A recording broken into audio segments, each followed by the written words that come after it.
Ladies and gentlemen, hey, hi, how you doing? Welcome back to the channel. Thank you so much for stopping by. We have got some more very interesting news, leaks, and rumors when it comes to GTA 6 in regards to more performance rumors coming from some pretty interesting sources, how GTA 6 may be taking an entirely different route, which would honestly add up with what we've been told directly from Strauss Zelnick himself, alongside some other pretty surprising news that will impact GTA 6 and beyond as well. So we've got a lot to break down here today, starting first with this new article from Digital Foundry. We've talked about them a little bit here when it comes to different leaks, different rumors that have surfaced in regards to GTA 6. They cover all sorts of stuff with gaming here, but they recently posted this article. The GTA 6 60 FPS debate returns. Is there a route forward on current gen consoles like the Series X, PS5, or PS5 Pro? We just talked about this the other day, how there's all sorts of rumors, how there's all sorts of leaks out there, some saying yes, there will be a performance mode and a quality mode available that you can toggle between. If you have like a PS5 Pro, you could play performance mode. It'll offer more stable FPS, but could it be 60 FPS? Could it be 45, something in between 30 and 60 there?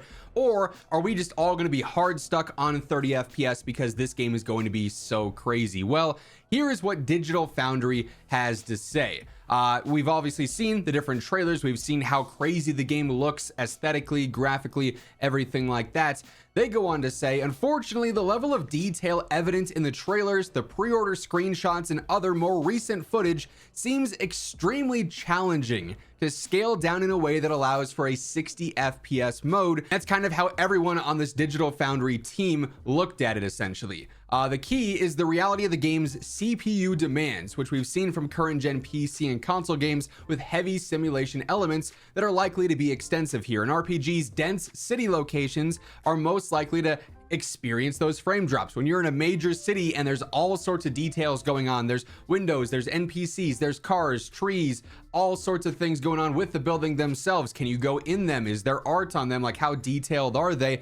The GTA 6 world looks like it's on another level of magnitude and is probably going to be even more challenging than the likes of Dragon's Dogma 2 or Baldur's Gate 3. Add on the fact that you can traverse GTA 6 by ground, sea, or air significantly faster than you can in either RPG there, with vehicles that require their own physics going on, of the kind that normally forces console simulation games to 30 FPS. That's going to make 60 FPS feel like a bridge too far. So basically saying, when you factor in just how crazy the Leonida world is going to be within GTA 6, hitting 60 FPS and having that as an option in performance mode would be quite the surprise. They also go on to say there's just the reality of Rockstar's console output. GTA 4, 5, and RDR2 all arrived as 30 FPS releases on console and indeed often underperformed relative to that limit. While Rockstar has been able to add in 60 FPS modes in next-gen releases, the studio has historically preferred to maximize fidelity at 30 FPS rather than sacrificing them for 60 FPS. Again, just focusing more on the quality rather than the super smooth frame rate. They also go on to say the PS5 Pro is obviously our most powerful current gen console as it stands, so it makes sense that that would be the most likely to offer the mode. Maybe the plays better on PS5 tagline could be indicating that. However, it's worth bearing in mind that the console only offers a fractional CPU performance bump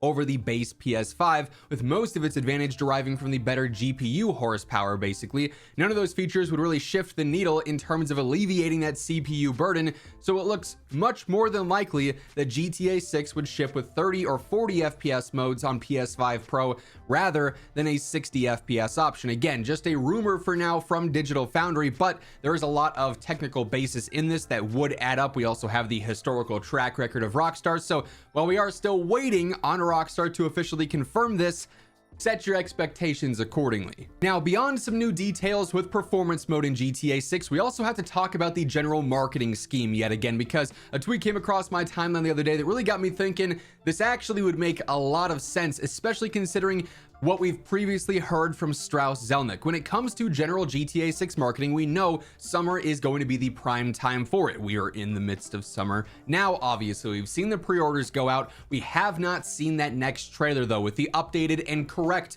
release date of November 19th, with the updated info that you can pre-order now and do everything like that. We've also previously heard Strauss Zelnick say that marketing this year for GTA 6 is not going to be the exact same like what they've done with GTA GTA 5 or Red Dead Redemption 2. And as we're breaking this down a little bit more, keep in mind, if you guys enjoy the video, a like rating is always seriously appreciated. If you're new to the channel as well, you want to make sure you are in the know for everything going on for GTA 6. Be sure to hit that subscribe button and turn on those post notifications, as I'm covering all the major need to know info whenever it surfaces. But bearing in mind, it's full-on prime marketing time right now, and Strauss Zelnick specifically stated that their marketing plans this time around would not be the exact same as what they've done before.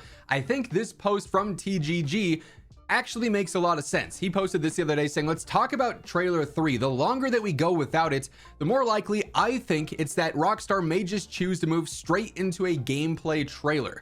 Now, why would they do that? Well, for one, pre-orders are open and all we've seen is cinematics. We have not seen an ounce of true, raw, unedited cinematic gameplay. Like, there's a few first-person clips within some of the trailers that we've seen, but it's very, very, very minimal. We have yet to see an actual clip of Jason or Lucia going through the streets of Vice City, for example, or driving through or engaging in a gunfight or whatever it is, right?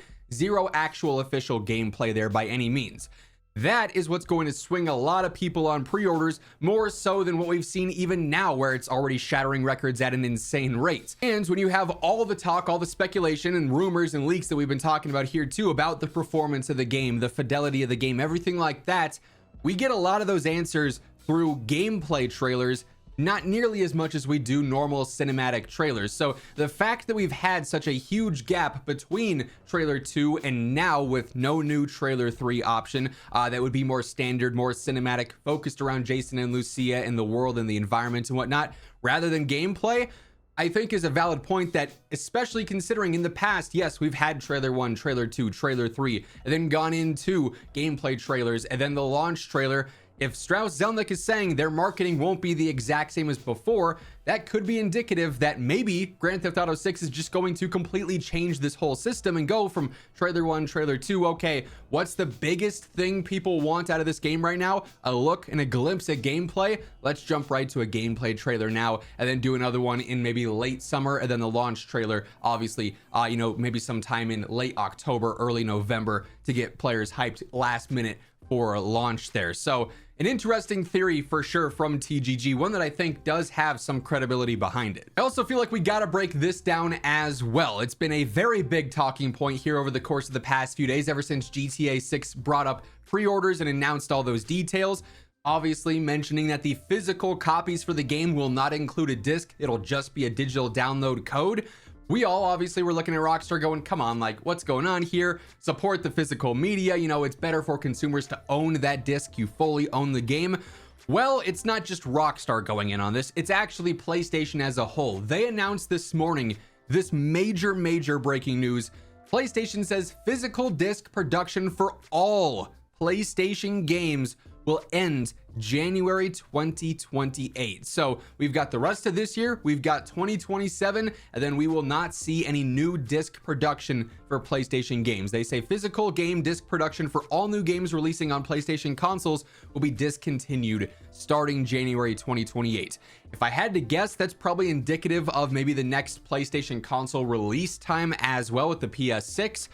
I would assume that probably means they're probably not going to be making those with disk drives even as an option on the console, which is certainly a bummer for those who like the physical media. Like I said, being able to actually own the game. If you wanted to return it or, sell it to GameStop after you've beat it, you don't feel like you're going to go back to it. This applies to any game, not just GTA.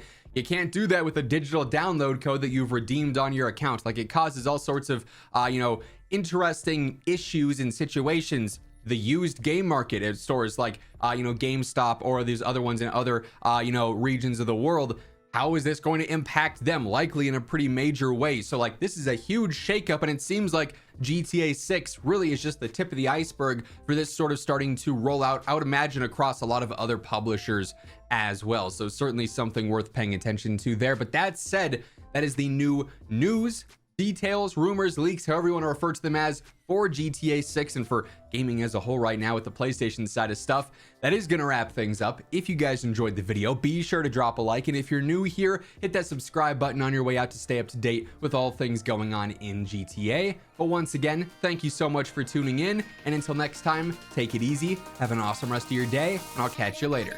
Peace out.